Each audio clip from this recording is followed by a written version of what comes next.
దావీదు గారు రాసిన కీర్తన గ్రంథం నుంచి కీర్తన చదువుకుందాం.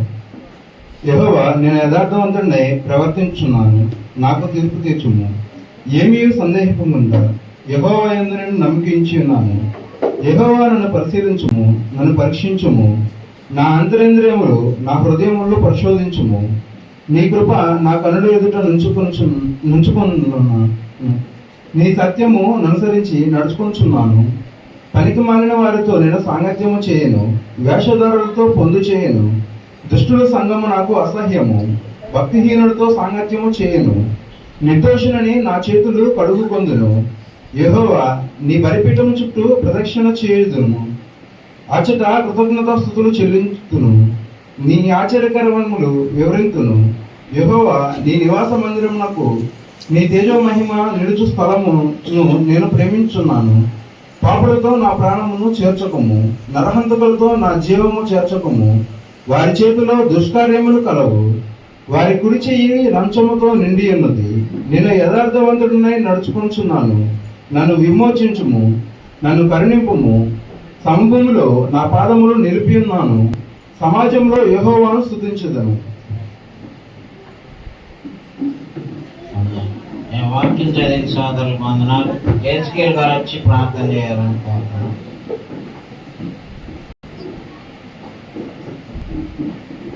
ఎదర కుర్చీలని ఖాళీగా ఇరుక్కొని కూర్చుంటారు ఎందుకు? ఒక 10 కుర్చీలు ఖాళీగా ఉన్నాయి.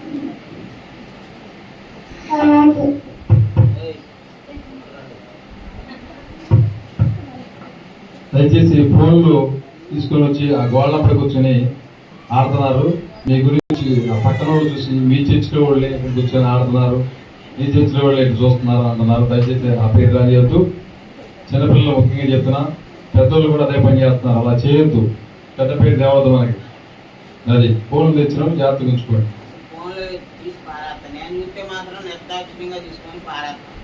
వాళ్ళు పదే పదే మీ చర్చిలో వాళ్ళే మీ చర్చిలో వాళ్ళే అంటారు పిలిచి. కాబట్టి గోళ్ళపై కూర్చొని అలా చేయొద్దు. మనం ప్రార్థనకు వచ్చాం, వాళ్ళకి వచ్చేయండి. అది ప్రార్థన చేసుకుందాం. ప్రభువా, పరిశుద్ధ ప్రేమ తండ్రి, కృపగల దేవుడేసయ్యా, నాయన గత వారం నుంచి నాయన ఈ వారం వరకు మమ్మల్ని కాచి కాపాడినవాడా అయా, నీ స్తోత్రము ఆయన ఉన్నాను అయ్యా. మరి ముఖ్యంగా నాయన ఇప్పుడు చక్కని పాటలు పాడి దేవా, పాటల ద్వారా నాయన భయపరుచుకున్నాం. నాయన ఇప్పుడు వాక్యం ద్వారా నాయన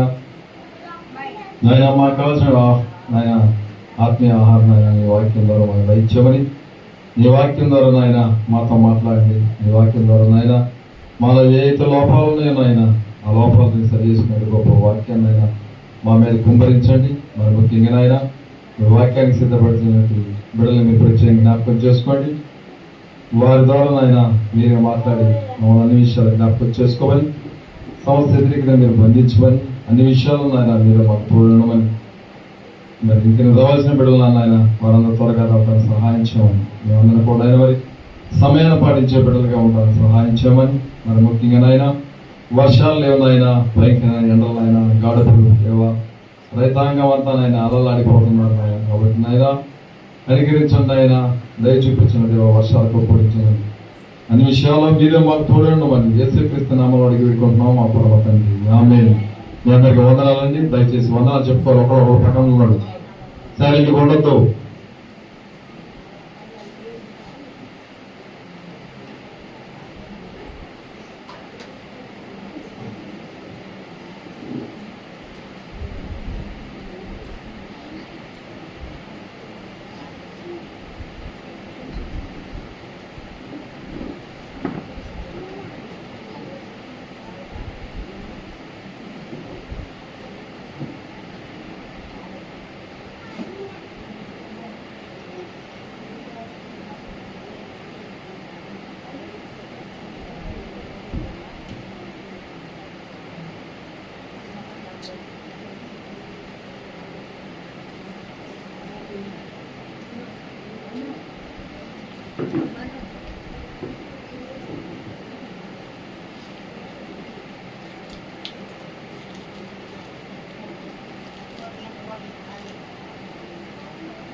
దేవుని స్తోత్రాలు. ఈరోజు మనకి వాక్యం చదివిన బిడ్డకి, అలాగే ప్రార్థన చేసిన బిడ్డకు కూడా వందనాలు. వాక్యం పరిచయం చేయడానికి మన మధ్యలో జాషువా గారిని ఆహ్వానిస్తున్నాం. జాషువా గారు వచ్చి దేవుని వాక్యం అందిస్తారు.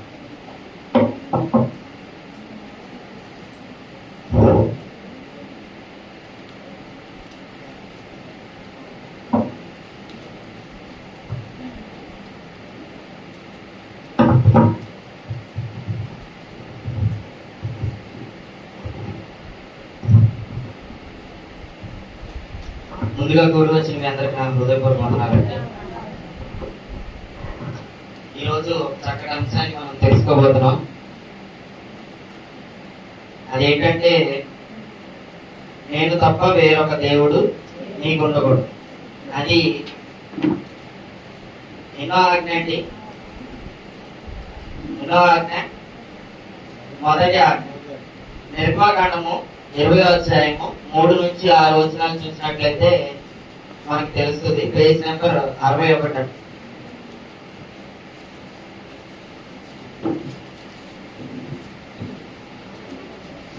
నిర్గమకాండము 20వ అధ్యాయము 3 నుంచి 6 వచనాలు చూడండి. నేను తప్ప వేరొక దేవుడు నీకుండకూడదు. పైన ఆకాశమందే గాని, కింద భూమి అందే గాని, భూమి కింద నీళ్ళ అందే గాని ఉండు దేని రూపమునైనను విగ్రహమునైనను నీవు చేసుకొనకూడదు. వాటికి సాగిలపడకూడదు. చాలండి. దేవుడు ఏమని చెప్తున్నాడు? మొదటి ఆజ్ఞలోనే క్లియర్ గా, నేను తప్ప వేరొక దేవుడు నీకుండకూడదు. మానవులకి ఇచ్చిన ఆజ్ఞ. మరి భూమి మీద ఎంతమంది దేవుళ్ళు ఉన్నారండి? అసలు భూమి మీద ఎంతమంది జనాంగం ఉన్నారు? దాదాపు 800 కోట్ల పైనే ఉన్నారు. అందులో 200 కోట్ల మంది ఏమో క్రైస్తవులు ఉన్నారు. అలాగే 150 కోట్లేమో ముస్లింలు ఉన్నారు. అలాగే 100 కోట్ల పైనే హిందువులు ఉన్నారు. ఇంకా బుద్ధిస్ట్, జైనిస్ట్ వీళ్ళందరూ ఒక 100 కోట్లు. అలాగే ఇంకొక 100 కోట్లు ఏంటంటే అసలు దేవుడే లేడని నమ్మేవాడు, నాస్తికులు. మరి దేవుని వాక్యం ఏమని బోధిస్తుందో మనకి?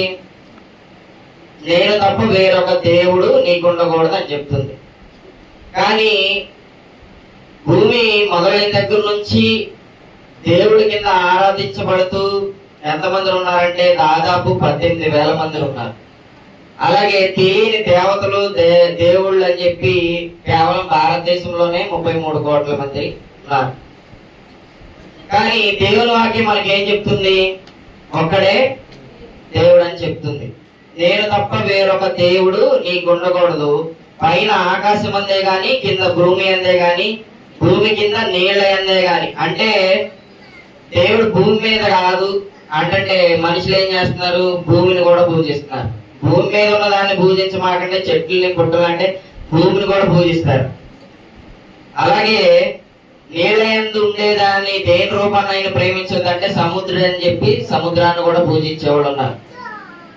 అలాగే సృష్టిలో ఉన్న వాటిని, చాలా వాటిని మానవులు పూజిస్తూ వస్తున్నారు. సూర్యుడిని, చెట్లని, వరుణ్ణి, ఇలాగా అనేక దేవుళ్ళని మానవులు తయారు చేసుకొని అనేక రకాలుగా చెట్టుని, పుట్టని అన్నిటిని పూజిస్తూ వస్తారు.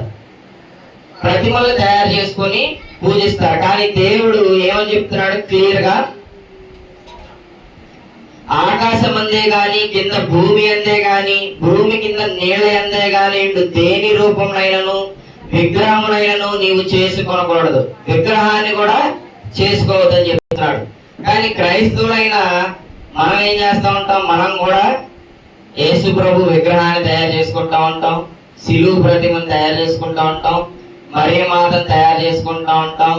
మెడలో మాలలు కూడా, మీరు ఆ గుణదల గట్టి దగ్గరికి వెళ్తే యేసు ప్రభు విగ్రహాలు, యేసు ప్రభు పటాలు, మెడలో మాలలు ఎన్నెన్నో అమ్ముతా ఉంటారు. ఇది కూడా విగ్రహారాధనే. యేసు ప్రభు ఇలా ఉంటారని ఎవరికి తెలియదు. యేసు ప్రభు ఎప్పుడన్నా నా విగ్రహాలు పెట్టుకొని దాన్ని పూజించుంటే నేను అక్కడ ఉంటానన్నాడా? ఇద్దరు ముగ్గురు కూడుకుని ఆరాధించిన చోట నేను ఉంటానన్నారా? ఇద్దరు ముగ్గురు కూడుకుని ఎక్కడైతే ఆరాధిస్తారో అక్కడ ఆయన ఉంటానన్నారు. కానీ మానవులు ఏం చేస్తున్నారమ్మా? విగ్రహాలని తయారు చేసుకొని యేసు ప్రభువును కూడా పూజిస్తూ వస్తున్నారు. కానీ దేవుడు క్లియర్ కట్ ఇన్స్ట్రక్షన్ ఏమి ఇచ్చారు? ఏ రూపమునైనను విగ్రహమునైనను నీవు చేసుకొనకూడదు, వాటికి సాగిలపడకూడదు, వాటిని పూజింపకూడదని క్లియర్ ఇన్స్ట్రక్షన్ ఇచ్చారు. మనం ఏం చేస్తా ఉంటాం? అక్కడ గోవాలో ఏదో పెద్ద చర్చ్ ఉంది, అక్కడ ఏదో దేవుడికి సంబంధించిన ఉన్నాయి ఉంటాయి అని చెప్పి పూలు పెట్టుకొని మరి వెళ్ళిపోతా ఉంటాం.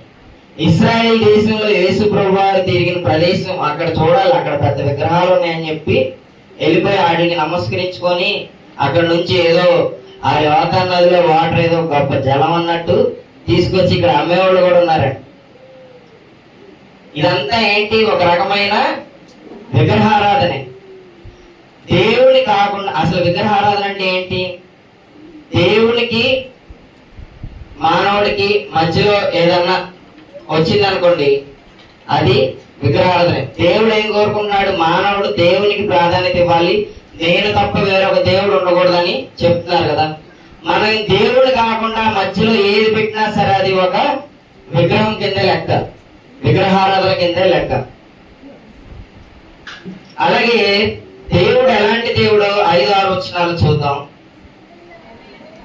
ఏలైనగా నీ దేవుడనైన యెహోవాకు నేను ఎలాంటి దేవుడమ్మా? రోషము గల దేవుడు. మనం కీర్తన గ్రంథం 115 కీర్తనలో చూసినట్లయితే అన్య జనుల విగ్రహములు వట్టివి, వాటికి కళ్ళుండి చూడవు, చెవులుండి వినవు, కాళ్ళుండి నడవడు, చేతులుండి వాటిలో ఏ రియాక్షన్ ఉండదు. కానీ మన దేవుడు ఎలాంటి దేవుడు అమ్మా? రోషము గల దేవుడు. ఆయన ఏం చేస్తాడంట?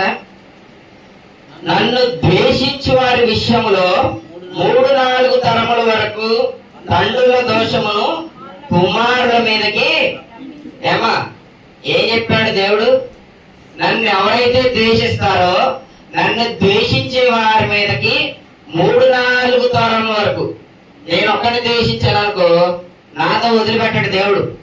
దేవుడు కోపం వచ్చిందంటే నేను దేవుడు ద్వేషించానని, దేవుడు రోషము గల దేవుడు కాబట్టి నా ఒక్కడితో వదిలిపెట్టకుండా నా కొడుకుని, ఆళ్ళ కొడుకుని, నా మనవల కొడుకులను కూడా ఏం చేస్తాడంటే దేవుడు ద్వేషించి తండ్రుల దోషము కుమారుల మీదకి, అంటే నేనేదైతే దోషం చేశానో ఆ దోషము నా కుమారుల మీదకి వస్తుందంట. అలాగే దేవుడు ఎంత మంచోడో కూడా మనం కింద వచ్చిన తెలుసుకోవచ్చు. నన్ను ప్రేమించి నా ఆజ్ఞలు గైకొని వారిని 1000 తరముల వరకు కరుణించిన వాడినై. ఏమా ఎంత గొప్ప దేవుడు చూడు. నన్ను ఎవరైతే ద్వేషిస్తారో వాళ్ళని 3 తరాల వరకు నేను వాళ్ళ మీదకి కోపాన్ని రప్పిస్తానన్నాడు. కానీ నన్ను ఎవరైతే ప్రేమించి నా ఆజ్ఞలు ఎవరైతే గైకుంటారో వాళ్ళకి ఎన్ని తరాలు ఇస్తాడంటమ్మా? 1000 తరాలు. మీరేం సెలెక్ట్ చేసుకుంటారు మరి? మీకు 1000 తరాలు దీవెనలు కావాలా, 3 తరాలు శాపం కావాలా? మనమే చూస్ చేసుకోవాలి. నేను తప్ప వేరొక దేవుడు నీకు ఉండకూడదు. దేవునికి తప్ప దేనికి మనం ప్రాధాన్యత ఇవ్వకూడదు. మనం దేవుని కాదని దేనికి ప్రాధాన్యత ఇచ్చినా అది విగ్రహారాధన కిందే పరిగణించబడుతుంది. యెషయా 45వ అధ్యాయము 45వ అధ్యాయము 5-6 వచనాలు చూడండి.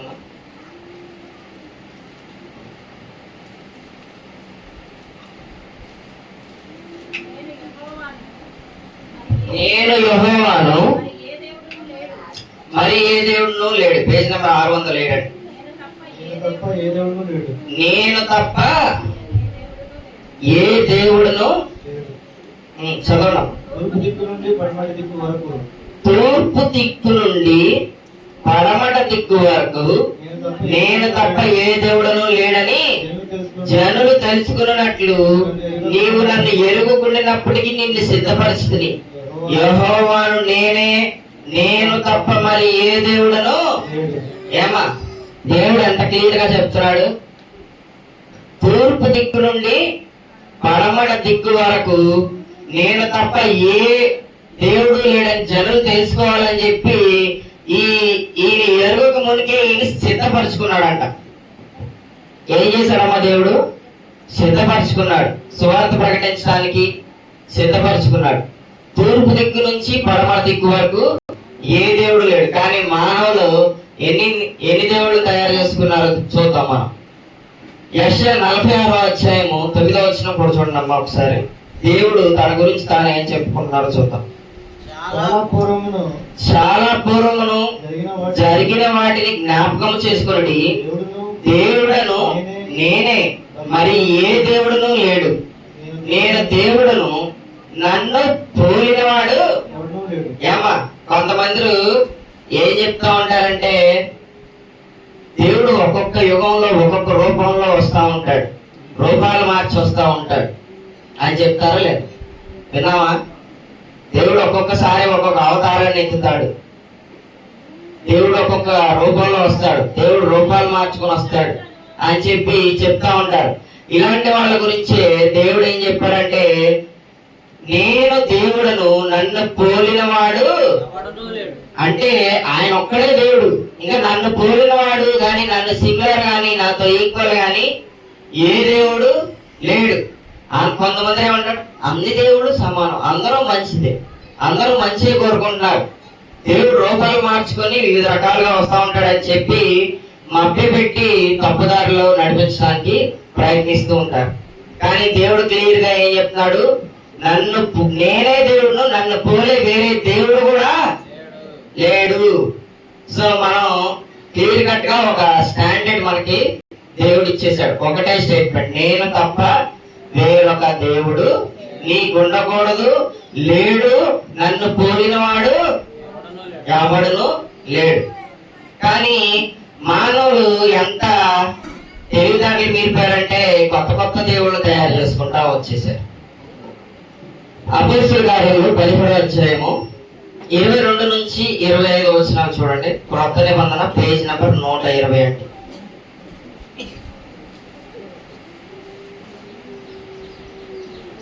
అపోస్తలుల కార్యములు 17వ అధ్యాయము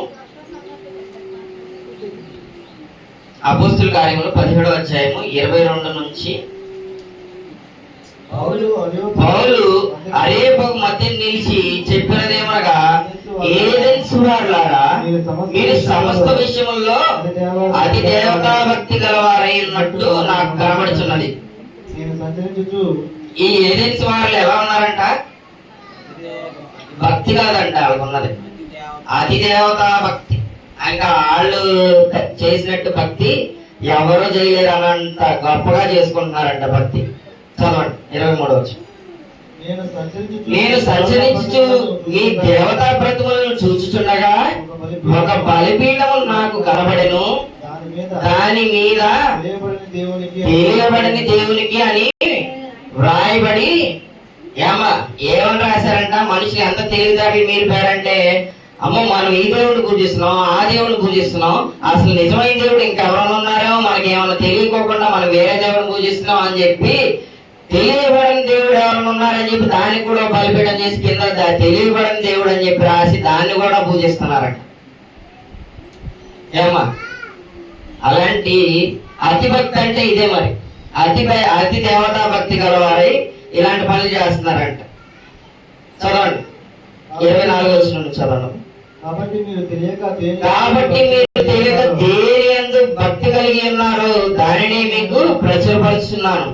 జగత్తునందరి సమస్తమును నిర్మించిన దేవుడు తానే ఆకాశమునకును భూమికి ప్రభువైనందున హస్తకృతమైన ఆలయములలో హస్తకృతమైన ఆలయములలో ఆయన నివసింపడు. ఎంత గొప్ప విగ్రహం కట్టినా, ఎంత గొప్ప మందిరం కట్టినా, ఎంత బంగారంతో, ఎంత వైడూర్యాలతో, ఎంత రాజవస్త్రాలతో నువ్వు అలంకరించినా సరే దేవుడు ఎలాంటి వాడంట? హస్తకృతమైన ఆలయములలో ఆయన నివసింపడు. చదవండి.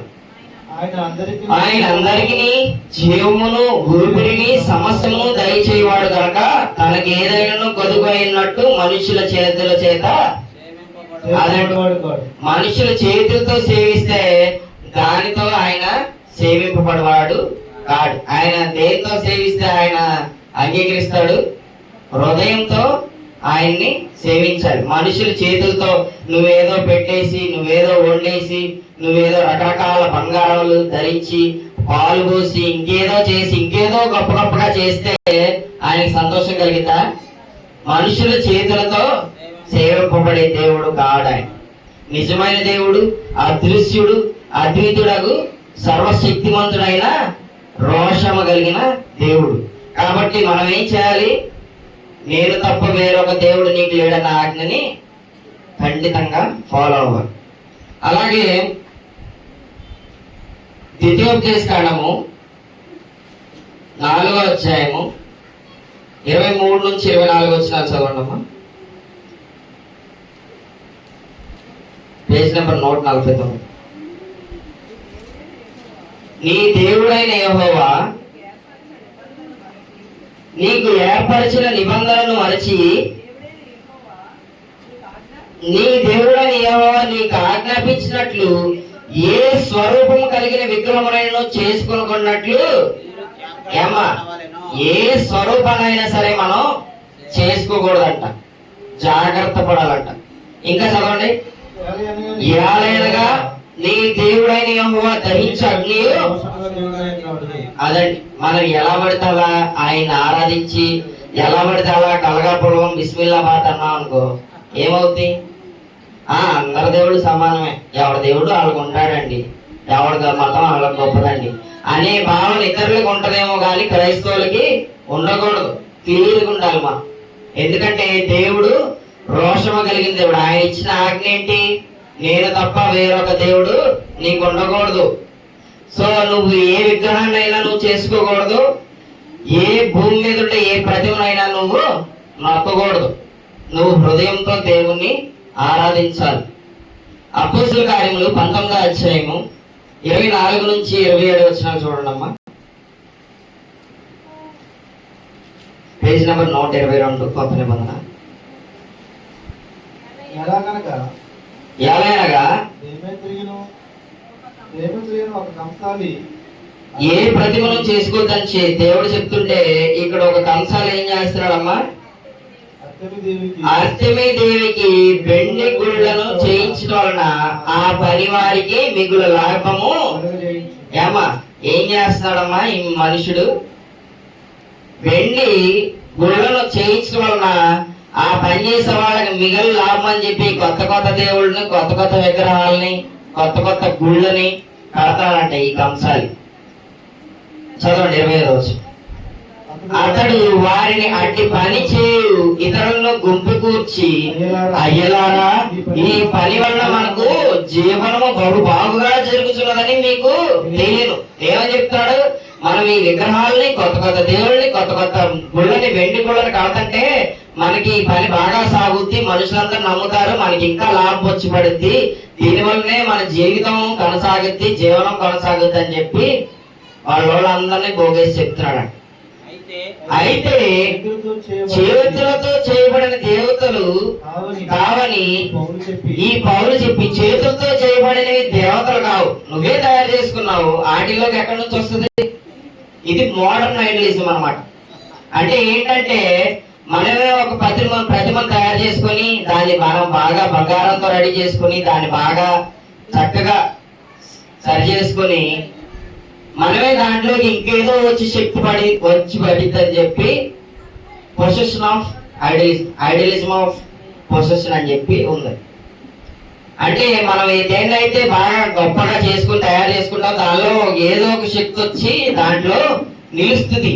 ఆ శక్తి చుట్టుపక్కల ఉన్న వాళ్ళందరినీ బ్రతికిస్తుంది అని చెప్పి కొత్త కొత్త దేవుళ్ళని, కొత్త కొత్త దేవతల్ని తయారు చేస్తూ ఉంటారు.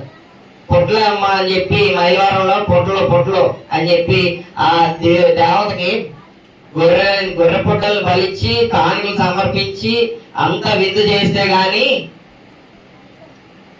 శాపం ఆ కుటుంబం నుంచి పోదని చెప్పి భయపెట్టి జనాలు భయపెట్టేవాళ్ళు. అయితే పెద్దయ్య గారు ఏం చేశారంటే, ఇప్పుడు కాదు 20 సంవత్సరాల క్రితం, ఇలా ఎవరు దాన్ని తీయడానికి ఇవన్నీ బలవ్వకుండా, ఇవన్నీ చేయకోకుండా దాన్ని తీయడానికి భయపడేవాడు. పెద్దయ్య గారు ఒక్కడే వెళ్ళి బలువు తీసుకొని దాన్ని మొత్తాన్ని తీసేసి నిర్మూలించి ఆ కుటుంబాన్ని అంతని సువార్త ప్రకటించి వాళ్ళని క్రైస్తవులను చేశారు. ఇప్పుడు ఒక మంచి సంఘం తయారైంది మన వాళ్ళు. వాళ్ళు ఏం చెప్పారంటే, ఇగో ఈ పుట్లమ్మని ఈ పెద్దయ్య గారు ఇచ్చేసాడు కాబట్టి ఇగో వెళ్ళే దారిలోనే యాక్సిడెంట్ వచ్చి పోతాడు, అదిగో మొన్న ఆడు అట్లా చేశాడు, ఆడు కాలిపోయింది, ఇగో ఈ పెద్దయ్య గారు కూడా ఏదో ఒకటి అయితే ఏదో ఒకటి అయిపోతాడు, చూడండి. ఏమైంది? ఏంగా పెద్దయ్య గారు ఎంత చక్కగా ఏమన్నా గాయపడ్డారండి, ప్రశాంతంగా నిద్రలోనే. అది కూడా 95 ఏళ్ళు సువార్త ప్రకటించిన తర్వాత ఆయన ప్రభువునందు, మనం వచనాలు రాస్తా ఉంటాం, ప్రభువునందు నిద్రించిరి అని చెప్పి. మామూలుగా మరణిస్తాం, ప్రభువునందు నిద్రించాడు. ఆయన నిజంగానే నిద్రలోనే మరణించారు, నిద్రించి మరణించారు. అంత మంచి పెద్ద రావడం కూడా చాలా అదృష్టమైన. వీళ్ళు ఏం చేస్తారంట, ఈ పౌరుడు అనేవాడు వచ్చి ఈ మనుషుల చేతులతో చేయబడి దేవతలు కాదని చెప్పి మన వ్యాపారాన్ని జడగొడుతున్నాడు అని చెప్పి మన వృత్తిని అవమానపరుస్తున్నాడు అని చెప్పి వాళ్ళందరూ కూడుకొని మాట్లాడుకుంటున్నారు. ఏఫెసులో మాత్రం కాదు, దాదాపు ఆసియా అంతటా బహు జనమును ఒప్పించి త్రిప్పిన సంగతి మీరు చూచినని విని ఉన్నారు. మరియు మన వృత్తి యందు లక్ష్యము తప్పిపోవడే గాక మహాదేవి అయిన అర్తెమిదేవి యొక్క గుడి కూడా తృణీకరింపబడి ఆసియాందంతట భూలోకమందును పూజింపబడుచున్న ఈమె గొప్పతనం తొలగిపోవనని భయము తోచుచున్నదని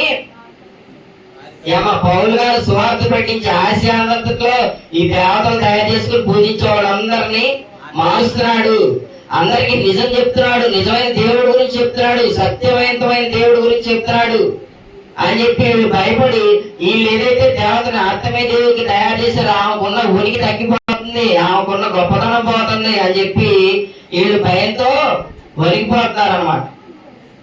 అలాగా దేవుడిని తయారు చేస్తున్నారండి మనుషులు. వాళ్ళ స్వలాభం కోసం, వాళ్ళ లబ్ధి పొందడం కోసం కొత్త దేవుళ్ళని, కొత్త నియమాలని, కొత్త భక్తుల్ని, కొత్త మార్గాలని ఏర్పాటు చేస్తున్నారండి తప్పుదావ నడిపించడానికి. కానీ క్రైస్తవులైన మనం ఏం తెలుసుకోవాలి, నిజమైన దేవుడు ఒక్కడే మనందరికి తెలుసు కాబట్టి మనం ఇక్కడ కూడుకున్నాం. కానీ మోడర్న్ ఐడలిజం లో చాలా పాత్రలు వచ్చేస్తున్నాడు. ఏంటంటే సాతానుడు రూపాలు మారుస్తూ ఉంటాడు, కొత్త వేస్ లో మనల్ని మళ్ళిస్తూ ఉంటాడు. ఇప్పుడు ఆ కాలంలో అయితే కొత్త విగ్రహాలని, కొత్త దేవుళ్ళని పుట్టించి మానవుల్ని దేవుడికి దూరం చేశాడు. కానీ ఈ కాలంలో వివిధ రకాల్లో మనల్ని టెంప్టేషన్స్ గురి చేసి మనల్ని తప్పుదోవ పట్టిస్తూ ఉంటాడు. అవేంటంటే కొలసీలకు రాసిన పత్రిక 3వ అధ్యాయం 5వ వచనం చూడండి అమ్మా, పేజ్ నెంబర్ 183, కొత్త నిబంధన. కొలసీలకు రాసిన పత్రిక 3వ అధ్యాయము. కావున భూమి మీదనున్న మీ అవయములను అనగా జారత్వమును, అపవిత్రతను, కామాతురతను, దురాశను, విగ్రహారాధన ధనాపేక్షను చంపివేయుడి. ఇవన్నీ ఏంటంటమ్మా? విగ్రహారాధనే. ఏంటిది? జారత్వము, అపవిత్రత, కామాతురత, దురాశ, ధనాపేక్ష. ఇంకేదో పొందాలి, ఇంకేదో సంపాదించుకోవాలి, ఇంకేదో నేను హ్యాపీగా ఉండాలి, ఇంకేదో నేను సంతోషంగా ఉండాలి, నా వాళ్ళు సంతోషంగా ఉండాలి, నేను అది సంపాదించుకోవాలి, ఇది సంపాదించుకోవాలి, ఇది చేయాలి, అది చేయాలని ఆలోచించుకోవడం కూడా ఒక రకమైన విగ్రహారాధనే. మానవుడికి ఉన్న వాటిలో అత్యంత తొందరగా మనం లొంగిపోయేది ఏంటండి?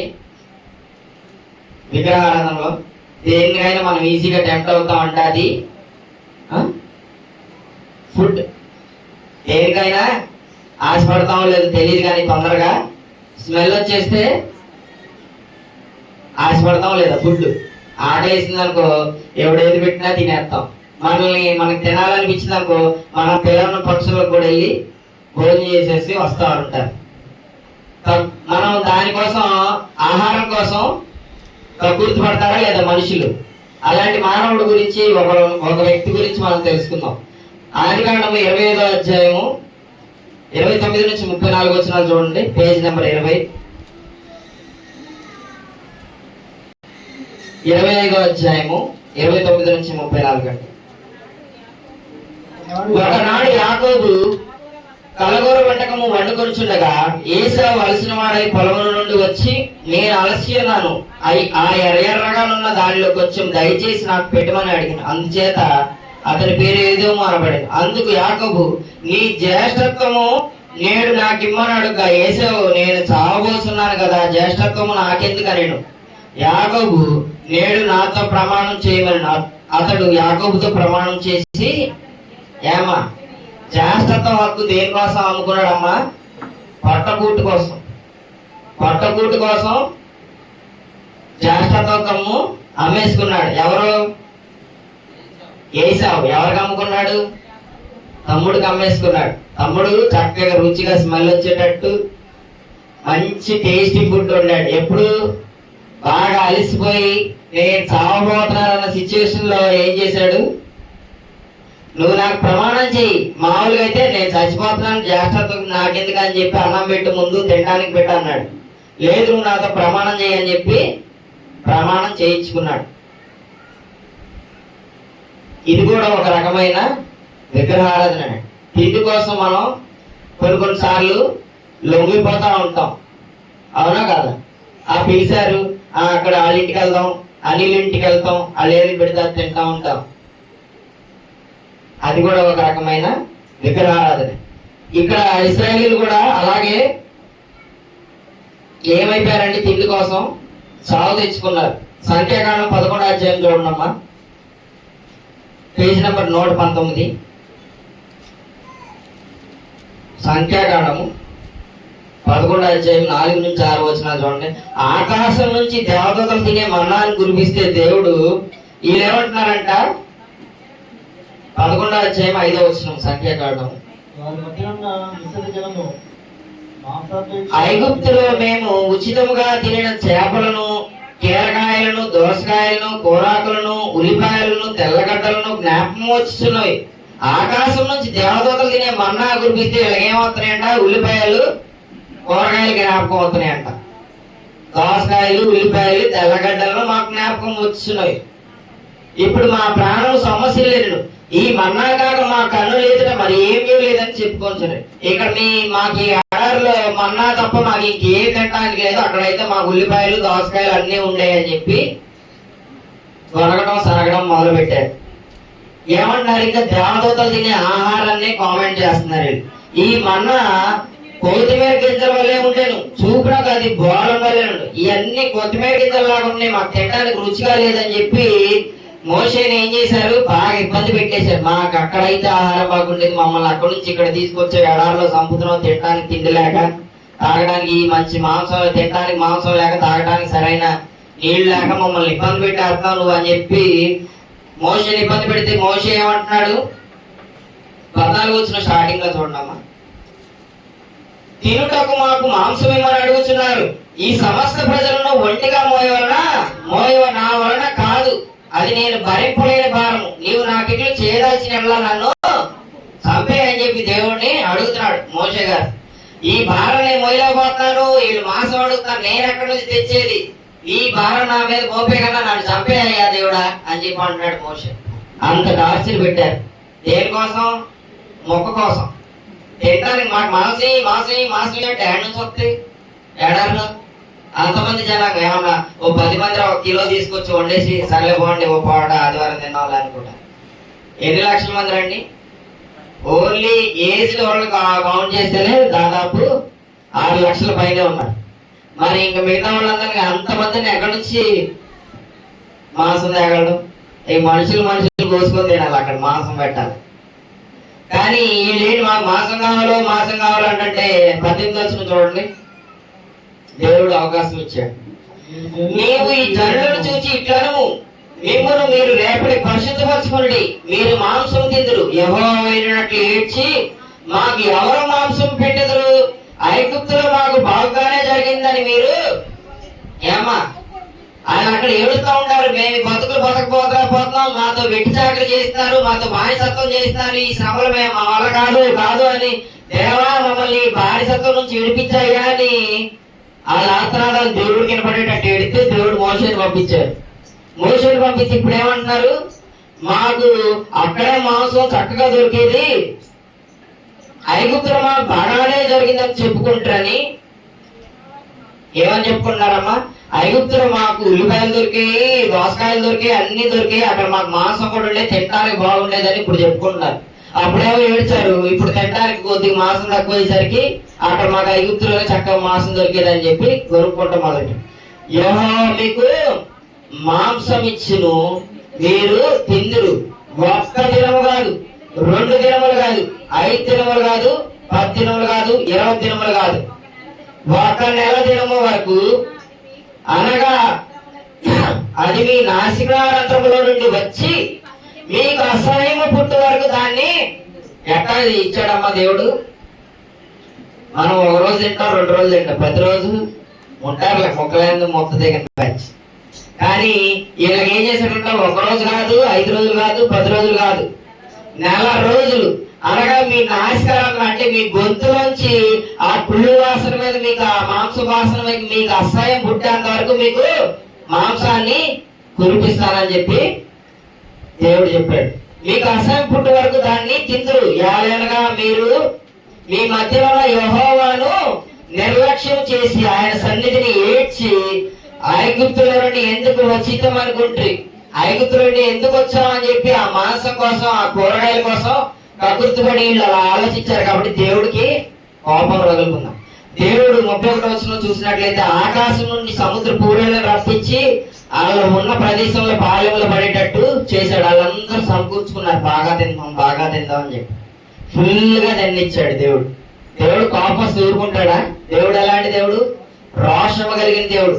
దేవుడు నిన్ను బానిసత్వం నుంచి విడిపించి నిన్ను పాలుతీరులు ప్రవహించే దేశానికి తీసుకెళ్దాం అనుకుంటే నువ్వు అక్కడ ఏమో బానిసత్వంలో నేర్చి మధ్యదారులోనేమో మాకు మాంసం లేదని మళ్ళీ ఏడ్చి దేవుడి మీదే సరుగుతున్నారు, గొరుగుతున్నారు. దేవుడు కోపం వచ్చిందా రాదా? దేవుడి కోసం, మాంసం కోసం ఏడుస్తున్నారు. అందుకని దేవుడు ఏం చేశాడు? 33వ వచనంలో ఆ మాంసం ఇంకా వారి పండ్ల సందు ఉండగానే, ఇంకా పాప మళ్ళీ ఈ పొలాలు తీసుకొని పీక్కొని కూడా పీక్కోలేదు, పళ్ళలోనే ఉన్నాయి అంట. అది నమలక మునిపి యెహోవా కోపం జనుల మీద రగులుకొనెను, యెహోవా తెగుల చేత వారిని బహుగా బాధించెను. మాంసాపేక్ష కలిగిన వారిని జనులు అక్కడ పాతి పెట్టినందున ఆ స్థలమునకు మాంసాపేక్ష కలిగిన వారందరిని ఏం చేశాడంటే దేవుడు బాధ పెట్టి చంపేశాడు మొత్తాన్ని. వాళ్ళందరిని అక్కడ పాతి పెడితే ఆ స్థలానికి ఏం పేరు పెట్టారమ్మా? కిబ్రోతు హత్తవా అని పేరు పెట్టాను. అంటే ఏంటి? కింద ఫుట్ నోట్స్ లో ఏముంది? దురాసనం. ఆ ప్రదేశానికి దురాశ అని పేరు పెట్టేశారు. ఆ ప్రదేశంలో దురాశతో దేవదూత తినే ఆహారం మన్నా మాకు కొత్తిమీర కిందలోనే ఉందని చెప్పి దేవుడి మీద సరిగారు. అందుకే దేవుడు వాళ్ళని మాంసం తినిచ్చి వాళ్ళ పళ్ళ సందులో పీక్కోక మునిపే వాళ్ళందరినీ ఏం చేశాడు? హతం చేశాడు. అందుకని ఆ దురాశ ఏంటి? దుఃఖానికి చెడు. ఆ ప్రదేశానికి దురాశ అని పేరు పెట్టారు. మనకి ఈ రోజుల్లో మోడల్ ఐడియలిజం లో ఉన్న వాటిలో ఫుడ్ అనేది ఒకటే. దేనికోసమైనా కక్కుర్తి పడతాం లేదు తెలియదు, కానీ ఆహారం కోసం కక్కుర్తి పడతాం. ఎంత తిన్నా సరే మనకి బాడీకి హాని చేస్తుంది, మాంసం ఎక్కువ తినొద్దు అని చెప్పి చెప్పినా సరే మనం తింటా ఉంటాం. ఆయిల్ ఫుడ్స్ తింటా ఉంటాం. ఆయిల్ కల్తీ ఉంది, మంచి నూనె కాదు అని చెప్పినా సరే హెల్దీ ఫుడ్స్ తినడాన్ని ఎంతమంది డాక్టర్లు ఎంత సజెస్ట్ చేసినా సరే మనం డ్యామేజ్ చేసుకుంటా ఉంటాం. ఫుడ్ మెయిన్ గా చూసుకోవాలి. అది కూడా ఒక ఐడియలిజం. ఏది పడితే తింటాం, మంచి రుచిగా ఉంది, గొంతులో బాగుంది అని చెప్పి పట్టించుకోం.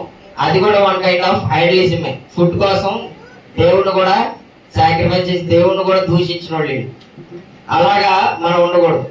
అలాగే Idol of me modern idealism లో ఇంకొకటి ఏంటంటే మనం విగ్రహాలు తయారు చేసుకోం, కానీ మనల్ని మనమే ఎక్కువగా ప్రేమిస్తూ ఉంటాం. ఐడల్ ఆఫ్ మీ, మనల్ని మనమే ఎక్కువ ప్రాధాన్యత ఇస్తూ ఉంటాం. 2వ పాయింట్ ఏంటంటే ఐడల్ ఆఫ్ మీ, నేనే బాగుండాలి, నేనే హ్యాపీగా ఉండాలి, నన్ను అందరూ గొప్పగా అనుకోవాలని ఆలోచిస్తూ ఉంటారు. అవునా కదా? అందరికి మనం అందరు ఎలా ఆలోచిస్తారంటే అందరు నా గురించి ఏమనుకుంటారు, వాళ్ళు ఏమనుకుంటారు, వీళ్ళు ఏమనుకుంటారు అని చెప్పి వీళ్ళు ఎక్కువ ఆలోచిస్తూ ఉంటారు వాళ్ళకన్నా. అవునా కాదు? నేను ఆ చొక్కా వేసుకున్నాను, నన్ను ఈ కలర్ లో ఎలా ఉంటుందో ఏంటా అని చెప్పి మన గొంతుకి బాగుంటుందా లేదా అని చెప్పి చూసుకోం. మనల్ని అందరూ బాగున్నావు, మంచి చొక్కా వేసుకున్నావు, మంచి ప్యాంట్ వేసుకున్నావు, మంచి చీర కట్టుకున్నావు అని చెప్పి అనాలి, నన్ను అప్రిషియేట్ చేయాలి ఏం చేసినా సరే అని చెప్పి కోరుకుంటూ ఉంటాం. తన సొంతంగా మనల్ని మనం ఎక్కువ ప్రేమించుకుంటూ ఉంటాం. ఐడియల్ ఆఫ్ మీ, అది కూడా ఒక విగ్రహారాధన.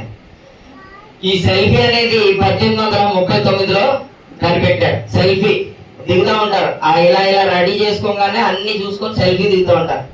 గంటకో సెల్ఫీ, పావు గంటకో సెల్ఫీ, ప్రతి పీరియడ్ కి కూడా సెల్ఫీలు దిగుతారు. ఈ పీరియడ్ లో ఇది చేసాం, మధ్యాహ్నం ఇది తిన్నాం, ఆ ఫుడ్ తిన్నాం, ఎక్కడికి వెళ్ళాం, ఇక్కడికి వెళ్ళాం అని చెప్పి పోస్టులు పెడతా ఉంటారు. పిచ్చి ఎక్కిపోయిందండి జనాలకి. ఫోటోలు పిచ్చి, మామూలు పిచ్చి కాదు, భయంకరమైన పిచ్చి. ఏ చేసినా, ఏ పనికి మాల పని చేసినా, ఏ కోతి పని చేసినా దాన్ని రికార్డ్ చేసుకోవటం, సెల్ఫీ దిగటం, ఇది బాగా ఫ్యాషన్ అయిపోయింది.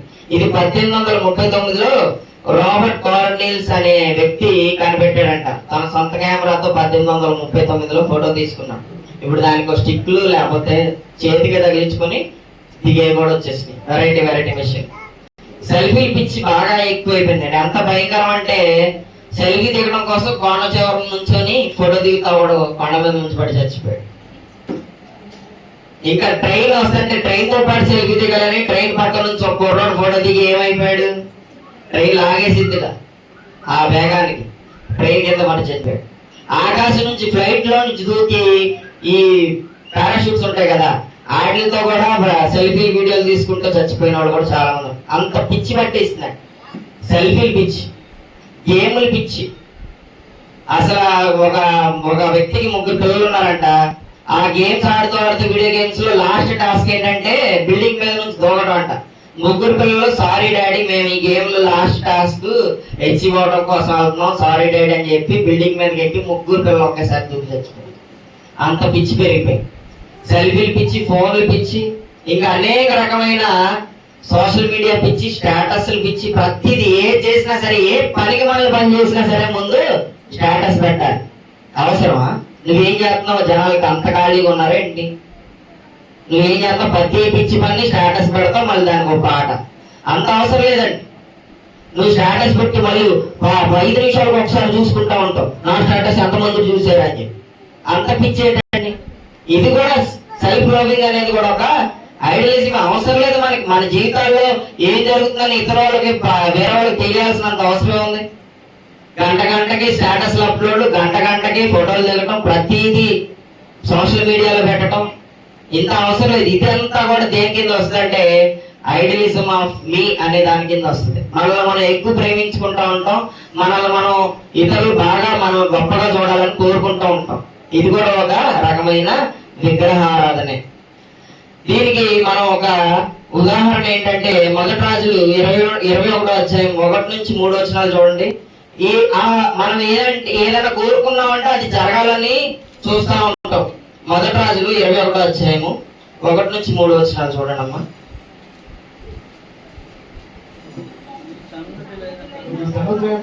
ఈ సంగతులైన తర్వాత యెజ్రెయేలులో షోమ్రోను రాజైన అహాబు నగరును ఆనుకొని యెజ్రెయేలు వాడైన నాబోతునకు ఒక ద్రాక్ష తోట కలిగి ఉండగా అహాబు నాబోతును పిలిపించి, నీ ద్రాక్ష తోట ఈ నా నగరును ఆనుకొని ఉన్నది గనుక అది నాకు పూల తోటకిమ్ము. ఆయన కావాలనుకున్నాడు ఆ తోటని అహాబు రాజు. దానికి ప్రతిగా దానికంటే మంచి ద్రాక్ష తోట నీకు ఇస్తానని చెప్పి చెప్తున్నాడు నాబోతు అనే వ్యక్తికి. లేదా నువ్వు నాకు ఆ పొలం అమ్మేసి, లేకపోతే నీకు ఆ కూర తోటకు బదులుగా నా ద్రాక్ష తోట ఇస్తా అని చెప్పి అహాబు రాజు అంటున్నాడు. అప్పుడు ఆయన ఏమన్నాడు? నాబోతు అనే వ్యక్తి, నా పితృదార్జితమును నీకు ఇచ్చుటకు నాకు ఎంత మాత్రం వల్లపడదని చెప్పాడు. నా తల్లిదండ్రుల నుంచి నాకు ఈ ఆస్తి వస్తుంది, నేను నీకు ఇవ్వలేనయ్యా అని చెప్పాడు. అందుకని ఈ రాజు ఏమనుకున్నాడు? నేను రాజుని, నన్ను అడిగితే ఇవ్వలేదని చెప్పి మనస్తాపానికి గురయ్యి ఏమైపోయాడంట? 4వ వచనం చూడండి. అహాబు మూతి ముడుచుకున్న వాడే కోపంతో తన నగరులకు పోయి మంచం మీద పడుండి ఎవరితోనూ మాట్లాడక భోజనం చేయకుండా, ఏం అవసరమా? నీ వాళ్ళు అనుకొని పక్కూరులో ఇంకొక స్థలం ఉంది, నీకు ఇవ్వనన్నాడు. అంత అవసరం ఉంది? నాకు కావాలి నాకే కావాలని దురాశ రాజు. ఆయనేమో నా తల్లిదండ్రులు వచ్చిన ఆస్తి నీకు ఇవ్వలేను అని చెప్పి అన్నాడు. అందుకని ఏమైపోయాడు రాజు? మూతి ముడుచుకొని తిండి తిప్పలు మానేసి పడుకున్నాడు. ఇక వాళ్ళ ఆవిడ పెద్ద క్రిమినల్ కేసు. ఆమె యజమానులు వచ్చి ఏం చేస్తుంది, నువ్వు మూత ముడుచుకుంటుంటే నాకు బాగోట్లేదు, దీనికి ఒక ప్లాన్ వేద్దాం మనం అని చెప్పి ప్లాన్ ప్రకారం ఇద్దరు తయారు చేసి రాజును దూషించాడు ఈయన అని చెప్పి పుట్టించి ఆ పొలాన్ని 13వ వచనం చూడండి అమ్మా. అప్పుడు పనికి మారిన ఇద్దరు మనుషులను సమాజంలో ప్రవేశించి అతని ఎదుట కూర్చుండి నాబోతు దేవునిని రాజును దూషించిన జనుల సమక్షంలో నాబోతు మీద సాక్ష్యం పలుకగా వారు పట్టణము బయటికి అతన్ని తీసుకొని పోయి రాళ్లతో ఏం చేశారమ్మా, పొలం కోసం అతని ప్రదేశానికి ఆనుకున్న పక్క స్థలం ఇవ్వలేదని చెప్పి వాడి మీద లేనిపోయి దేవుడు దూషించాడు, రాజు దూషించాడు దొంగ సాక్ష్యాలు పుట్టించి ఆ మనిషిని ఏం చేశారు, రాళ్లతో చంపించారు. ఎందుకు అంత అవసరమే ఉంది? రాజుకి నేను బాగుండాలి, నేను అనుకున్నది జరగాలి, నేను కోరుకున్నది రావాలని ఐడియలిజం ఉంది. నేను గొప్ప రావాలి అందరి ముందు, నేను కోరుకున్నది జరగాలి. అందుకని ఏం చేయించాడు, అతని భార్య కలిసి ఆ మనిషిని చంపించి 15వ వచనం చూడండమ్మా. నాబోతు రాతి దెబ్బల చేత మరణమైనని యెజెబెలు విని నాబోతు సజీవుడు కాడు, అతడు చనిపోయేది కనుక నీవు లేచి యెజ్రెయేలుడైన నాబోతు క్రయములకు నేనొల్లకపోయినను అతని ద్రాక్ష తోటను స్వాధీనపరచుకోమని ఆహాబుతో చెప్పాను. ఇంత దారుణమైన కుట్రలు చేశారు కాబట్టి దీన్ని ఎవరు చూస్తున్నారమ్మా, దేవుడు. 17వ వచనం చూడండి. అప్పుడు యెహోవాకు తుష్బీయుడైన ఏలియాకు ప్రత్యక్షమే ఇలా సెలవిచ్చి నీవు లేచి షోమ్రోను నుండి ఇశ్రాయేలు రాజు అయిన ఆహాబుని ఎదుర్కొనుటకు బయలుదేరము. వెంటనే దేవుడు ఏం చేశాడమ్మా, ఏలియాను పంపించాడు. ఏలియాను పంపించిన తర్వాత ఎలాగే ఆహాబు రాజుని రాణిని ఏం జరిగిందో మిగతా కథంతా మీకు తెలుసు. కానీ నేను చెప్పాలనుకున్నది ఏంటంటే, నేను అనుకున్నది జరగాలి, నేను కోరుకున్నది నాకు రావాలని స్వార్థపూరితమైన ఆలోచన మూలనే ఈ రాజు దెబ్బతిన్నాడు. అలాగే ఇంకొకటి ఉందండి, Idol of happiness. Idol of happiness అంటే మన సంతోషాన్ని దేవుడి కంటే ఎక్కువగా ప్రేమిస్తూ ఉంటాం. మనం ఆదివారం ఆరాధన మానేసి ఎక్కడెక్కడికో టూర్కి వెళ్తూ ఉంటాం, ఆదివారం ఆరాధన మానేసి ఇంకా అనేక పనులకు వెళ్తూ ఉంటాం, ఇంకా ఎన్నెన్నో పనులు చేస్తూ ఉంటాం మన సంతోషం కోసం. మనుషులు ఎలా ఉన్నారంటే ఇప్పుడు దాదాపు 40 లక్షల మంది పెళ్లిళ్ళు చేసుకోకుండా ఉంటున్నారంట. ఎందుకని? పెళ్లి చేసుకుంటే మళ్ళీ పిల్లల్ని చూసుకోవాలి, పిల్లలు కానాలి, సంపాదించిందంతా వాళ్ళకి వెళ్ళిపోద్ది, లేకపోతే వాళ్ళకి ఎప్పుడు వాళ్ళతోనే ఉండాలి, ఈ బాధలన్నిటికన్నా హ్యాపీగా సింగిల్ ఉండటం బెటర్ అని చెప్పి ఏం చేస్తున్నారంటే ఇప్పుడున్న ట్రెండ్ ఏంటంటే లివింగ్ రిలేషన్షిప్ అని చెప్పి పెట్టుకొని పెళ్లిళ్ళు చేసుకొని ఏం చేయరు, మిగతా కాపురాలన్నీ చేస్తారు, ఇష్టానుసారంగా జీవిస్తారు. లివింగ్ రిలేషన్షిప్ కి ఎక్కువ ప్రాధాన్యత ఇస్తున్నారు. ఇది కూడా ఏంటంటే ఒక రకమైన విగ్రహారాధన, ఐడల్ ఆఫ్ హ్యాపీనెస్. వాళ్ళ సంతోషానికి ప్రాధాన్యత ఇచ్చి భూమి మీద ఉన్న నియమాలని, భూమి మీద ఉన్న దేవుడి ఆజ్ఞల్ని గాయకొనుకోకుండా ఇష్టానుసారంగా జీవిస్తున్నారు. అలాగే వాళ్ళ సంతోషం కోసం పెళ్లిళ్ళు చేసుకుంటూ ఉంటారు, అలాగే అఫైర్లు పెట్టుకుంటారు మానవులు, అలాగే ఇల్లీగల్ మ్యారేజెస్ చేసుకుంటూ ఉంటారు, ఇల్లీగల్ అఫైర్స్ పెట్టుకుంటున్నారు. ఇది కూడా ఒక రకమైన విగ్రహారాధన కిందే వస్తుందండి. అలాగే మానవులు ఇంకేం చేస్తూ ఉంటారంటే తాగుతారు, డబ్బు సంపాదించడం కోసం అనేక తప్పుదాలు చేస్తూ ఉంటారు, సిగరెట్లు తాగుతారు, డ్రగ్స్ తాగుతారు. ఇదంతా మన సంతోషం కోసం, మానవుడు తన సంతోషం కోసం ఎలా పడితే అలా జీవిస్తూ ఉంటాడు. ఇదంతా కూడా నీ సంతోషానికి దేవుడి ఆజ్ఞ కన్నా, దేవుడి నియమాల కన్నా ఎక్కువ ప్రాధాన్యత ఇస్తావు కాబట్టి అది కూడా ఒక రకమైన విగ్రహారాధన. దేవుడు ఏమన్నాడు, ఎవరైతే నా యందు భయభక్తులు కలిగి ఉండి నా ఆజ్ఞలు గైకుంటాడో వాడికి 1000 తరాల వరకు దీవులిస్తానని చెప్పాడు. నువ్వు నీ సంతోషానికి ప్రాధాన్యత ఇస్తూ నాకు మందు తాగితే ఎక్కువ హ్యాపీనెస్ కలుగుద్ది, నేను ఇంకొక అఫైర్ పెట్టుకుంటే ఎక్కువ హ్యాపీనెస్ కలుగుద్ది అని చెప్పి ఈ తప్పుడు పనులన్నీ చేస్తా ఉంటే దేవుడు చూస్తాడా లేదా? ఇప్పుడున్న మ్యారేజ్ లో, న్యూ మ్యారేజెస్ లో 100 పెళ్లిళ్ళు చేసుకుంటే 50 పెళ్లిళ్ళు ఫెయిల్ అవుతున్నాయి అంట. 100 పెళ్లిళ్ళు 50 పెళ్లిళ్ళు ఫెయిల్ అవుతుంది. పోనీ ఫస్ట్ మ్యారేజ్ లో 100 పెళ్లిళ్ళు చేసుకుంటే 50 పెళ్లిళ్ళు ఫెయిల్ అవుతున్నాయి అంట.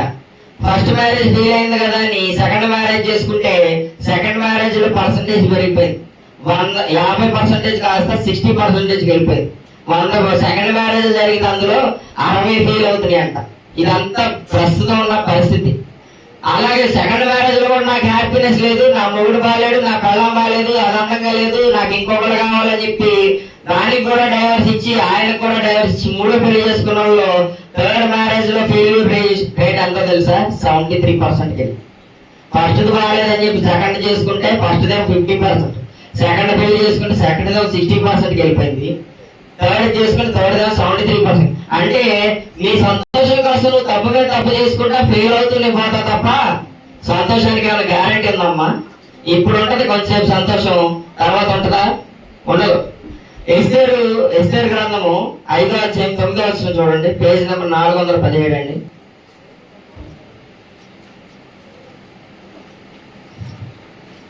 ఐదో అధ్యాయము 9వ వచనం.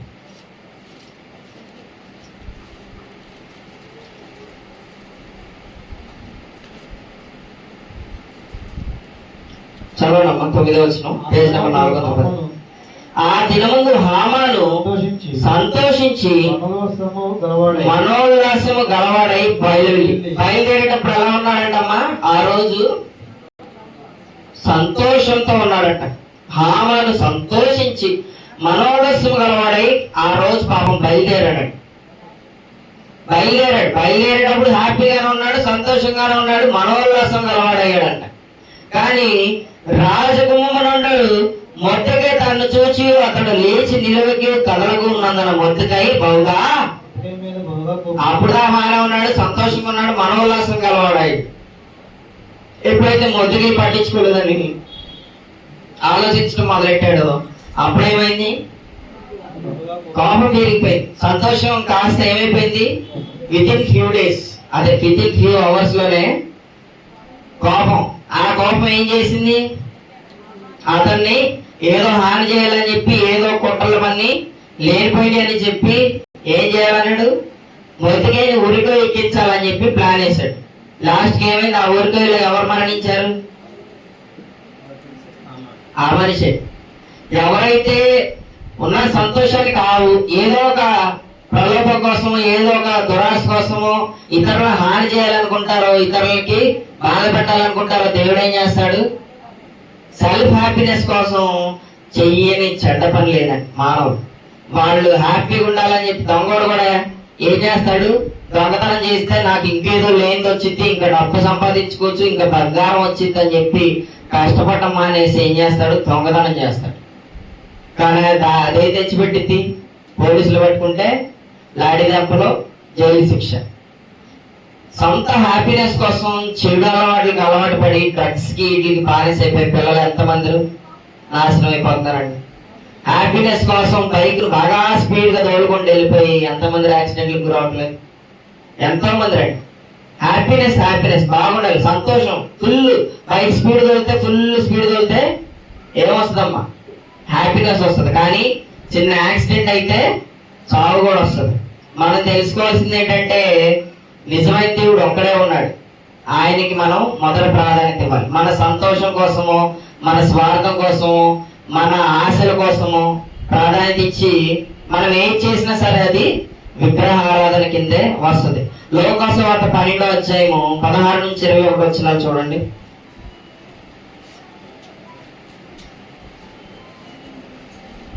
పేజ్ నెంబర్ 65 అండి. లోకాసు వార్త 12వ అధ్యాయము 16 వచనం నుంచి. మరియు ఆయన వారితో ఈ ఉపమానం చెప్పారు. ఒక ధనవంతుడు భూమి మీద సమృద్ధిగా పండెను. భూమి సమృద్ధిగా పండాను. అప్పుడు అతడు నా పంట సమకూర్చు, నేను ఎలాగ చేతును. ఇంక ఇతను ఏమనుకున్నాడు? నా కొట్లు విప్పి ఇదంతా గ్యాదర్ చేసుకుని ఇన్ని సంవత్సరాలు సంపాదించుకున్నాను, నేను దాన్ని దాచుకుంటాను అని 19వ వచనంలో ఏమనుకుంటున్నాడు? నా ప్రాణమా అనేక సంవత్సరములకు విస్తారమైన ఆస్తి నీకు కష్టపడి సంపాదించుకుంటా ఉంటాం, అది కట్టుకుంటాం, ఇది కట్టుకుంటాం, ఇంకా ఏదో చేస్తాం. ఇతను కూడా అలాగే అనుకున్నాడు. నేను ఫుల్ సంపాదించుకున్న ప్రాణమా తినుము, తాగుము, సుఖించుము, సంతోషించు అని చెప్పుకుందని అనుకున్నాడు. అయితే దేవుడు ఏమంటున్నాడు? వెర్రివాడ, ఈ రాత్రే నీ ప్రాణం అడుగుచున్నాను, నీ సిద్ధపరిచి నీ యవ్వనమగునని అతనితో చెప్పాడు. మనం కూడా వెర్రి వాళ్ళమేనండి. మనం తెలుసుకోవాల్సింది ఏంటంటే భూమి మీద ఉన్న వాటి మీద మనసుంచి వాటి కోసం మనం ఎప్పుడు పరిగెడతా ఉన్నాం అనుకో, మనం కూడా వెర్రివాడితో సమానమే. మన సంతోషానికి ప్రాధాన్యత ఇస్తూ దేవుడిని నెగ్లెక్ట్ చేసిన ప్రతిసారి మనం విగ్రహారాధన చేసినట్టే. దేవునికి ప్రాధాన్యత ఇవ్వకుండా నీ పిల్లలకు ప్రాధాన్యత ఇచ్చినా, నీ భర్తకి ప్రాధాన్యత ఇచ్చినా, నీ భార్యకి ప్రాధాన్యత ఇచ్చినా, నీ తల్లిదండ్రులకు ప్రాధాన్యత ఇచ్చినా, భూమి మీద ఉన్న ఏటికి, డబ్బుకి, బంగారానికి, ఇల్లుకి, దేనికి ప్రాధాన్యత ఇచ్చినా సరే అది విగ్రహారాధన అని మనం తెలుసుకోవాలి. మనం వెర్రి వాళ్ళు అంటే వాళ్ళమే. ఈ రాత్రి దేవుడిని ప్రాణాన్ని అడుగుతున్నాడు. అప్పుడు మనం ఏమైపోతాం? మనం సంపాదించుకున్నట్లు దేని తీసుకెళ్ళగలమా? ఎవరైనా తీసుకెళ్తారమ్మా? ఎవరు ఏం తీసుకెళ్ళలేము. ఒక్క పూచికి పుల్లను కూడా తీసుకెళ్ళాం. ఇలాగే భూమి మీద సంపాదించుకున్న యవనస్తుడు, ధనవంతుడైన యవనస్తుడు మార్క్స్ వార్త 10వ అధ్యాయంలో దేవుడిని వచ్చి అడుగుతున్నాడు, నేను నేను వెంబడిస్తానయ్యా, నేను నిన్ను అనుసరిస్తానయ్యా అని చెప్తున్నాడు. బాగా సంపాదించుకున్న ఒక వ్యక్తి. మార్క్స్ వార్త 10వ అధ్యాయము 17వ వచనం చూడండి. ఆయన బయలుదేరి మార్గంలో పోవచ్చుండగా ఒకడు పరిగెత్తుకుని వచ్చి ఆయన ఎదుట మోకాలుని, సద్బోధకుడా, నిత్య జీవములకు వారసుడు నగుటకు నేనేమి చేయదులని ఆయన అడిగిను. యేసు, నన్ను సత్పురుషుడని ఎలా చెబుతున్నావు? దేవుడు ఒక్కడే గాని మరి ఎవడనూ సత్పురుషుడు కాడు.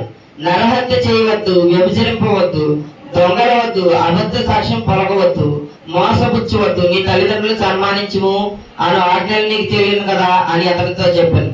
ఈ మంచి పనులన్నీ నువ్వు చేయాలి. దేవుడు ఆజ్ఞ ఇవన్నీ ఫాలో అవ్వాలి. దొంగలవద్దు, నరహత్య చేయవద్దు, తల్లిదండ్రులు గౌరవించని చెప్పగానే యవనస్తుడు ఏమంటున్నాడు?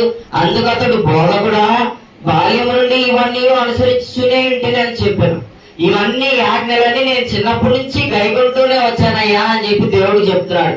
అప్పుడు దేవుడు ఏమన్నాడు? అతను చూచి అతను ప్రేమించి, నీకు ఒకటి కొదువుగానున్నది, నీవు వెళ్ళి నీకు కలిగినవన్నీ అమ్మి పేదలకిమ్ము, పరలోకమందు నీకు ధనం కలుగును. ఏమ్మా, ఇక్కడ ధనాన్ని కూర్చుకోమంటే మనం పరిగెడతాం. ఇంకెక్కువ వస్తుందంటే మనం వేరే పని, ఇప్పుడున్న పనిలో 10 లక్షలు వస్తున్నాయి, ఇంకొక జాబ్ లోకి వెళ్తే 15 lakhs ప్యాకేజ్ వస్తుందంటే మనం మారుతామా? మరమా? అంతేనా? ఇంకొక ఏదైనా పని చేస్తే మనకి డబ్బులు ఎక్కువ సంపాదిస్తాం, ఇక్కడ ఇన్వెస్ట్ చేస్తే బాగా వస్తుంది, అక్కడ ఇన్వెస్ట్ చేస్తే బాగా వస్తుంది అని చెప్పి మాయమాటలు చెప్పి చాలా మందితో చీటీల్లో, ఆటిల్లో, వీటిల్లో, చిట్ ఫండ్స్ లో పెట్టుబడి పెట్టించి మోసాలు చేస్తూ ఉంటారు. ఇలాంటి ఆటిల్లో అన్నిటిలో మనం ధనం కోసం పరిగెడతా ఉంటాం. కానీ దేవుడు ఏమన్నాడు? ఇవన్నీ అమ్మి పేదలకి పరలోకమందు నీకు ధనం కలుగును. భూమి మీద ధనం కలిగిద్దంటే మనం పరిగెడతాం. పరలోకమందు ధనం కూర్చుకోమంటే ఏం చేస్తాం? కూర్చుకుంటామా? ఇవన్నీ అమ్మేసి పేదలకు ఇచ్చి పరలోకమందు నీకు ధనం కలిగిద్దంటే ఇచ్చేవాళ్ళు ఎవరైనా ఉన్నారా? ఉన్నారంటే చేతులేకండి. ఎవరు ఇవ్వలేరండి. అమ్మో, నా పిల్లల కోసం నేను కష్టపడి సంపాదించుకున్నాను, నా ఫ్యూచర్ సేఫ్టీ కోసం నేను కష్టపడతాను. ఈయన కూడా అంతేనండి. ఇప్పుడు దాకా నేను అన్ని ఆజ్ఞలు గైకొన్నానని చెప్పినాడు. ఎప్పుడైతే దేవుడు నీ ధనాన్ని, నీ ఆస్తినంతా నమ్మి పేదలకు ఇమ్మన్నాడు, అప్పుడు ఏం చేశాడంట? అతడు మిగుల ఆస్తి గలవాడు గనక ఆ మాటకు ముఖము చిన్నబుచ్చుకొని, ఏమ్మా, నేను ఇప్పుడు కనుక మీ పరలోకంలో మీ ధనాన్ని నిజంగా కూర్చుకోవాలి అంటే మొత్తం ఆస్తులు పేదలకు ఇవ్వండి అన్నా అనుకో, అవన్నీ మేము ఎంత కష్టపడి సంపాదించిన పేదలకు ఇవ్వమని చెప్తున్నాడు జాషువా. ఎంత కష్టపడితే వచ్చిన మీ ఆయనకేం తెలుసు? ఆళ్ళకి ఇవ్వడానికి మేము సంపాదించింది అని చెప్పి నా మీద కోపపడి సలుగుతూ గొడుగుతూ వెళ్ళిపోతా. అదే పని చేశాడు ఈ యవనస్తుడు కూడా. ఏం చేశాడంట? ముఖాన్ని చిన్నబుచ్చుకొని దుఃఖపడుచు వెళ్ళిపోయాడు. పరలోకంలో మనం ధనాన్ని సమకూర్చుకోవాలి. భూమి మీద ఉన్న ధనాన్ని, బంగారాన్ని, మన పిల్లల్ని దేవుని కాకుండా దేనికి ప్రాధాన్యత ఇచ్చినా అది విగ్రహారాధనతో సమానం అని మనం తెలుసుకోవాలి. అలాగే చివరగా 1 సాముయేలు 2వ అధ్యాయం 30వ వచనం చూడండి, పేజ్ నెంబర్ 225 అండి. నువ్వు దేవునికి ప్రాధాన్యత ఇవ్వాలి. దేవుని కాకుండా ఇంకా దేనికి ప్రాధాన్యత ఇవ్వకూడదండి.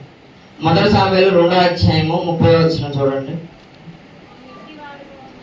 నీ ఇంటి వారును, నీ పితరుని ఇంటి వారును నా సన్నిధిని యాజకత్వం జరిగించురని యెహోవా ఆజ్ఞయించున్నను, ఇప్పుడు అది నా మనసుకు కేవలం ప్రతికూలమాయనని ఇశ్రాయేలు దేవుడని యెహోవా సెలవిస్తున్నాడు. కావున యెహోవాకు ఎదురుగా నన్ను గణపరచు వారిని నేను గణపరచుదును, నన్ను తృణీకరించే వారు ఏమవుతారమ్మా? ఎవరైతే దేవుణ్ణి గణపరుస్తారో వాళ్ళని దేవుడు ఏం చేస్తాడమ్మా? కనపరుస్తాడు. ఎవరైతే దేవుని తృణీకరించి వాళ్ళకి ఇష్టానుసారంగా జీవించడానికి, వాళ్ళు సంపాదించిన ధనానికో, వాళ్ళ పిల్లలకో, వాళ్ళ స్వలాభానికో, వాళ్ళ సొంత సంతోషానికి ఎక్కువ ప్రాధాన్యత ఇస్తారో వాళ్ళని ఏం చేస్తాడు? దేవుడు తృణీకరిస్తాడు. ఆ విషయాన్ని మనం పెట్టుకొని మనం ఏం చేయాలి? దేవుణ్ణి గణపరచాలి. నిజమైన దేవుణ్ణి గణపరిచి ఎలా ప్రేమించాలి? ద్వితీయోపదేశకాండం 6వ అధ్యాయం 4 నుంచి 5 వచనాలు చూడండి. పేజ్ నెంబర్ 151 అండి. ద్వితీయోపదేశకాండము 6వ అధ్యాయము 4-5 వచనాలు చూడండి. దేవుని ఎలా ప్రేమించాలో చెప్తున్నాడు. ఇశ్రాయేలు వినుము, మన దేవుడైన యెహోవా అద్వితీయుడగు దేవుడు. యెహోవా నీ పూర్ణ హృదయంతోను, నీ పూర్ణాత్మతోను, నీ పూర్ణ శక్తితోను నీ దేవుడైన యెహోవాను ఎలా ప్రేమించాలంట? పూర్ణ ఆత్మతో ప్రేమిస్తున్నాం మనం దేవుణ్ణి. పూర్ణాత్మ అసలు మనం ఇక్కడ ఉంటాం, మన ఆత్మ ఎక్కడ ఉంటుందో తెలియదు, మన ఆలోచనలు ఎక్కడ ఉంటుందో తెలియదు. అక్కడ ఏమైపోతుందో, వాళ్ళు ఎట్టున్నారు, వీళ్ళు ఎట్టున్నారు అని చెప్పి ఇక్కడ సగం మైండే ఉంటది, సగం మందిరేమో కళ్ళు తెరిచి చేప నిద్రపోతా ఉంటారు, చెప్తా ఉంటారు. కానీ అవి బుర్రలోకి ఎలా ఉంటుంది? పూర్ణాత్మ ఇక్కడ ఉండదు.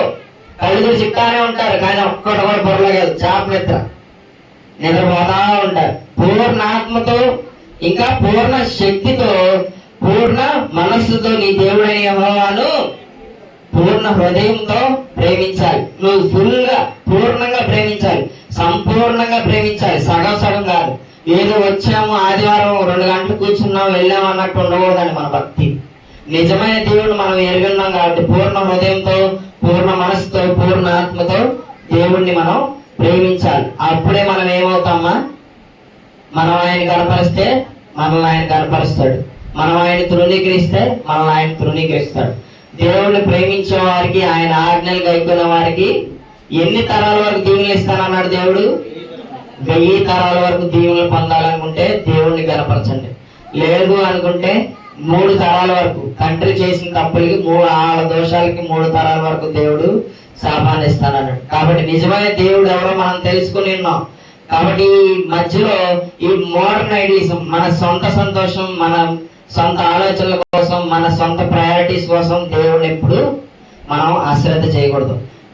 ఈ కొత్త తరంలో ఉన్న విగ్రహారాధన ఎవరు చేయకూడదు. మొదటి ప్రాధాన్యత కుటుంబానికి ఇస్తారా? దేవునికి ఇస్తారా? మీ పిల్లలకి ఇస్తారా? దేవునికి ఇస్తారా? మీ భర్తకి ఇస్తారా? దేవుడికి ఇస్తారా?